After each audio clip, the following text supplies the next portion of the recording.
So November marks 19 years that my hormones, my body have been struggling, wrestling, not optimal. Let's talk about it.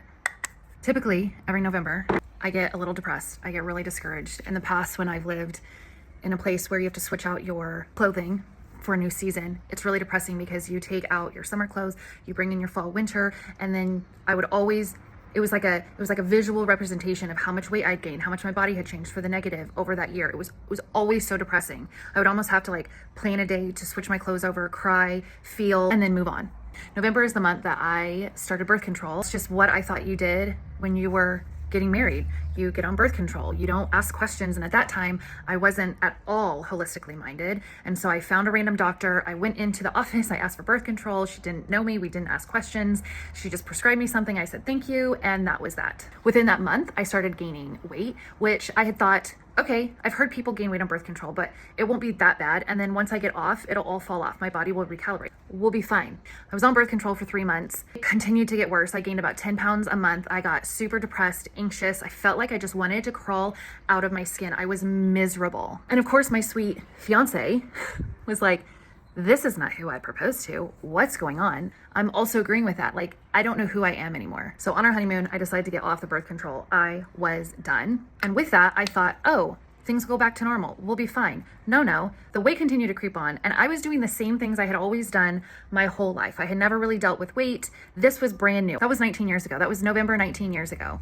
And I'm still not in a place where I'd be like, I'm healed. So I've decided that my November this year, we are going to honor, we are going to reflect. I'm going to go a little analog. I'm taking my Apple Watch off for the month because I have realized how much I've been dependent on how my heart is doing, how I'm sleeping, how many steps I've gotten in. And that always determines like my mood, how my body is doing. I'm becoming very hyper fixated on every symptom.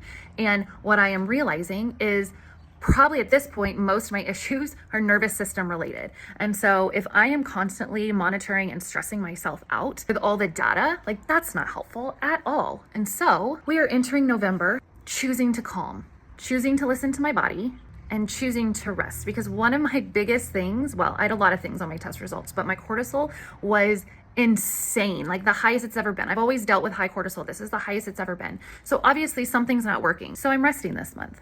We're going to be reflecting here. We're going to reflect on all the things the Lord has done, how he has sustained me, some of the things that I've learned, some of the things that I wish that I would have known 19 years ago or even 10 years ago. And let me say, I am still very much in the middle. I am still very much struggling to hold on to hope daily with my health. This is not coming from a place of, I'm on the other side. Let me tell you, no.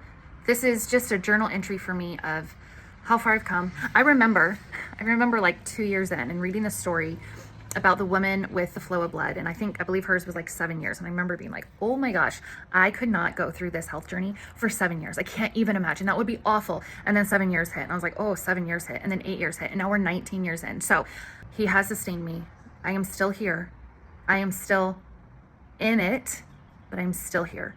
And my biggest hope and prayer from the very beginning is that this would be like, this would be for something greater than me. And if I could bring awareness to or encourage another woman, or just that there would be a bigger purpose to all of this struggle, then it would help me reconcile. It would help me reconcile all the pain and heartache and struggle and exhaustion and hormones and confusion and wrestling with the Lord and all of it.